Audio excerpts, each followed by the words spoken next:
Hey, what's up, everybody? Video 44 coming at you another video. All right, so last night I did some homework on the two-way guy that the Lakers picked up, Chris Mannion. It's spelled Manon, but it's like you put a Y in there, Mannion. 6'5", 215, out of Vanderbilt.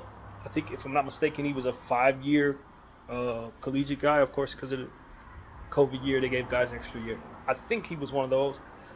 I was very impressed with the footage that I saw, man. I really was. I thought the Lakers did a good job of identifying a player that appeared to be comfortable off ball at the wing spot with good size, defensive strengths, very defensive player who could pretty much a two-way guy, somebody you can expect to help you on both sides of the floor. As we've talked about a lot of the time, we have a lot of one-way guys last year. We're trying to slowly but surely find guys that can help us on both sides of the floor naturally. And Chris Mannion can do that. This is a player. Now, it gets a little tricky for me because my eye test told me one thing, and then I watched a video and they were talking about pros and cons on this guy. And one of the things that I thought he showed me he was comfortable with, they listed as a con, and that was off-ball offense. They said the video I saw, it said that Chris Mannion's off-ball offense could potentially be one of the weaknesses of his game. I'm like, my eye test literally says the complete opposite. So I don't know if I trust myself. I'm not the greatest basketball mind in the world. Or did he not, in a good majority of the 15-minute video that I watched, he played off ball. Essentially what he did was similar to what we talked about, Zachary Richachet. A piece that looks to not necessarily be on ball, but off ball, cutting and putting himself in the proper positions to play off of great playmakers. He could shoot the ball some, although his three-point shot percentage was not great. He hit the shot enough times to make himself a threat in the highlights that I saw, but the majority of the time, he's a catch-and-go kind of guy. And tend to find himself scoring in the paint in situations where it looked like he had tight defense on him. Just going by the eye test, he looked like he was about as ambidextrous as anybody that I had seen. I couldn't figure out if he was a right-handed player or a left-handed player because he drives strong with both, and his handle seems pretty tight for his player, for his size and for his position. Like I said, I didn't see him much on ball at all in the highlights. It was always someone else setting him up, and him being able to run plays, cutting, driving at the rim. Very, very efficient laying the ball up with either hand. Very, very efficient putting the ball on the floor. He looked like he drove very comfortably with his left hand, but he seemed like a right-handed player.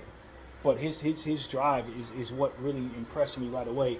And left or right, he could just lay the ball up off the glass about as well as anybody. I mean, he's just a very efficient player when it comes to him driving at the rim, off of playmakers making things happen for him. So, given the fact that we have playmakers in multiple areas with LeBron and Luka and Austin and Marcus, I think that this is the exact type of piece that I want the Lakers to be looking for. We don't need another guy who needs the ball in his hands to be effective on the offensive end. We need guys that know where they need to be, can space the floor some, and they can attack off of those playmakers, making plays for them. And that's exactly the type of piece that Chris Mannion appears to be to me. On the defensive side, he looked like he was the kind of guy who initiates things in transition a lot. Passing lanes, steals.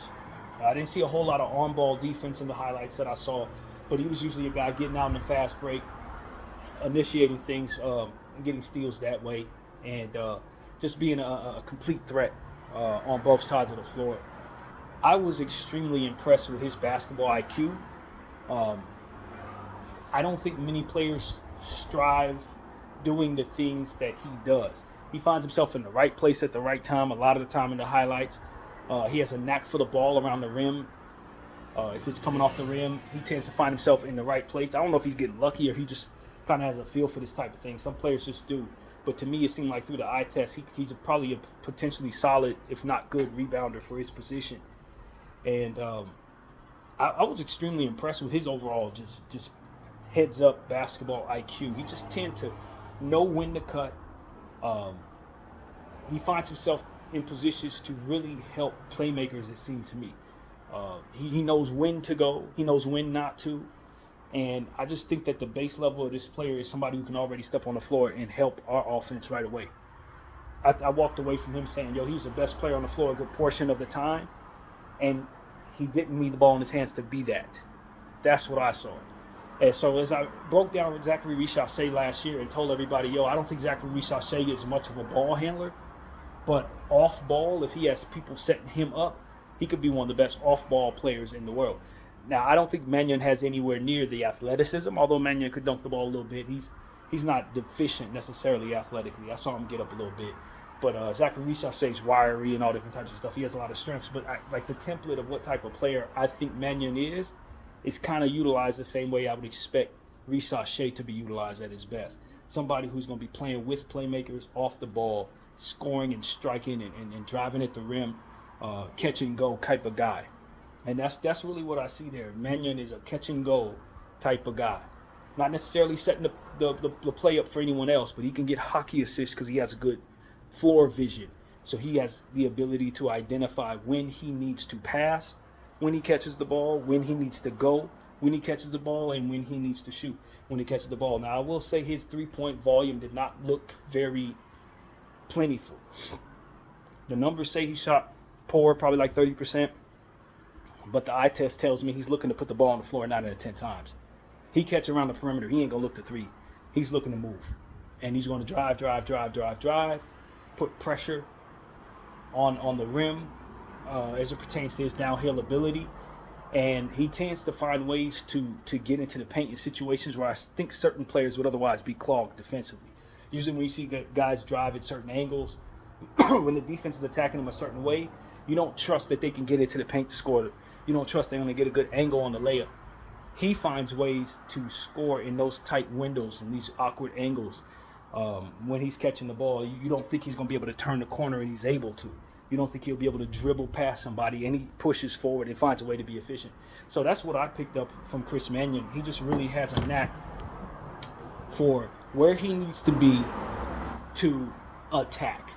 Where he needs to be to attack. So that's really what I loved about his game. This is somebody I think can really help us right away. And given the fact that he's a 3, it makes it even better because we don't have too many of those. So I think the Lakers are onto something putting him on a 2-way. I was questioning it at first because I'm like, okay, we got other players we like a lot. Why is this particular player on a 2-way? But then when I look at what he was, I'm like, oh, because he's an off-ball scorer and a defensive player with high basketball IQ. It's just not something that we have very much. Most of our guys, they're not looking to do a whole lot off the ball. Rui's probably looking to do a little something off the ball.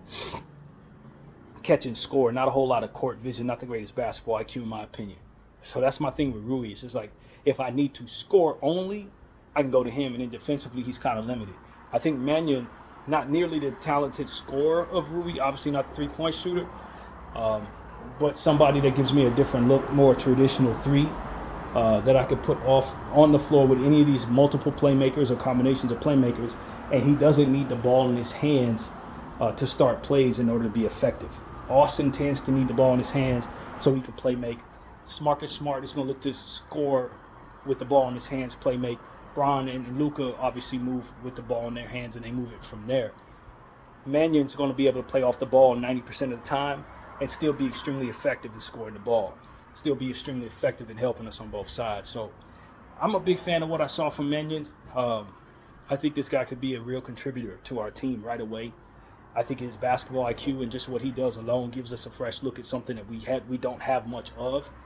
And I'm pretty damn confident that the Lakers picked up a bunch of 2-way guys and Exhibit 10 guys that should be able to potentially help us right away because of their experience in college and just because the pieces that we picked up seem to be players that look as if they complement what we need, complement what we have, and provide some things that we need. So I said I would do homework on Chris Manon. I didn't know his name. I don't think I've said his name correctly on this channel yet until today, or maybe even mention the name for that matter. I've always said that, I was going to do homework on the new guy. So I did that last night. I wasn't feeling quite well enough to speak yesterday, but it allowed for me just the same to do even more homework than maybe I intended to do. I watched about 3 or 4 videos on Chris Manon. He had a really good summer league as well. In fact, his 5th game in the summer league, he walked away with like 17 points plus 21, 2 steals, a block. several assists, several boards. He was just filling up the box score. Good things happened while he was on the floor, and he was making those things happen for the Warriors. They didn't retain him. I think that was a massive mistake. He would have fit very well on the Warriors and probably would have been a gem for them. But they allowed us to scoop him up, and I'm glad we did, because he's going to be a gem for us. Now, I don't know how many opportunities he'll get in our rotation. I think we have a bit more depth than the Warriors do right now. But just the same, I'm extremely thrilled that we were able to get a guy who was shining in the summer league off of somebody else's roster that can fit needs that we have. And it just shows how heads up our scouts are. They were paying attention to everybody, not just our team and our players. So yeah, the Chris Manon pickup I think is great. He fits the Laker look. He looks like a guy who's going to be on our team. He looks like, we have a certain look that we have about certain players that we go after. He has that look. I think he's going to be very marketable as well. And this could potentially be a gem, man. I think this could be somebody that over the next 4 years, I wouldn't be surprised if he's a mainstay role player on our team. I wouldn't be surprised, because of what he brings to the table, to me, appears to be rare for us. We don't find players like this very often, who do what he do, and I don't think we find small forwards very often. If that makes any sense. We've had trouble filling our wing position with pure small forwards. We've asked players who are not small forwards to play that position. We tend to have guys that are one way at that position when we do find them. Manon is a piece that really fits the bill. There were guys in the draft that I was interested in for that reason. Noah Penda is a name that comes to mind. Last year it was I forget the guy's name. He has a Spanish name. Plays for the Orlando Magic. He was drafted there. Been looking for this type of piece who could kind of play off ball, play the 3 spot, play multiple positions, but really be a pure 3. I think the Lakers have found that in Manon. I think we found a pure 3, play off ball, should play great with Luka, should play great with Austin and Bron and Marcus Smart, and should complement them on the defensive end. So, yeah, I think, this is another one of those situations where we're a long way away from really knowing. But I think, he could potentially make certain players expendable on this team. I think of a guy like Dalton Connect and his one-way ability. There are going to be times where, depending on what you need, you probably need what Manon brings to the table a bit more than what you'll need Dalton in certain situations. Gabe Vincent, I could see Manon potentially stealing minutes from Gabe. Because of the size that Manon provides and the fact that he plays off ball, I think he'll translate to being a 2 pretty good if the 3 ball falls, especially. I think he can guard some 2s. At 215, I think he could guard some 3s as well. So I don't know if Manon's ceiling goes all the way up to where you feel as comfortable about him as maybe I'm painting out. I'm not really sure. But based on what I saw in the highlights, I have some confidence that he could develop into that if he's not that right now. I don't think his ceiling is very low. Put it like that. I think for a 2-way guy, I think his ceiling is very comfortably up there for a role player and somebody who can really contribute to multiple situations. So yeah, I think he's a pro. That's what I take from this. I think this is a basketball pro. I think this is a guy who's going to be efficient. I think this is a guy who's going to play comfortably off the ball. I think this is a guy who's going to defend. And the question is, can he be a 3-point threat at all in the NBA? If not, it's going to cut down some of what it is he could do. But if he can get his 3-point shot going, I think everything else kind of fall into place for this guy. So, yeah, man, great pickup. Great quick pickup. I love what we did with the 2-way guys and the Exhibit 10 guys. As I mentioned yesterday, we added Dixon, Marshallonis, Kaluma, and Davis, R.J. Davis, to our situation in Exhibit 10 contracts. That's now been confirmed. The 2 guys that we have on 2-way are this guy here, Manon, and I believe the other 2-way spot is going to Koloko. I think that's where we have our 2-ways. I think Koloko's on the 2-way. And the rest of those guys are Exhibit 10s. But those Exhibit 10 guys need 2-ways too. They should be on 2-way contracts, most of them. Davis, y'all know I don't feel Davis like that. I hear he has a great college career, but I just saw some stuff from him in the summer league that turned me all the way off. But excited about Kaluma, excited about Marcelonis for certain, even though I called him Sarunas, that's his dad. Augustus is his name. In the previous video, we talked about that. He does have some type of foot injury. He should be healthy by the end of this month, like right now, basically. But of course, some of it's past us. So we'll see him in the preseason. And I think I have a lot of confidence that Marcelonis is going to make the team based on the highlights that I've watched, which were extensive. He may be my favorite two-way guy of them all. Manon and Marcelonis, I'm super high on, just based on what I've seen.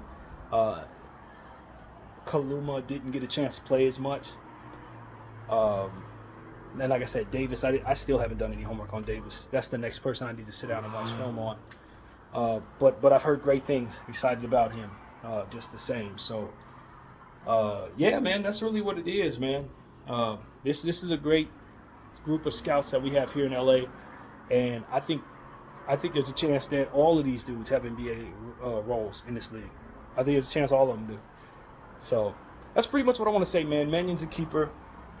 Of course, he's going to get opportunities in the G League as well. I think he's going to thrive in the G League for certain. He's going to be one of the best players on our G League team. I can tell you that right now. And so, yeah, man, that's really what I wanted to say. Just give you guys an update that I have done homework on Chris Manon, and he gets the BDF approval. That's a good player. BDF 44. I thank y'all for watching.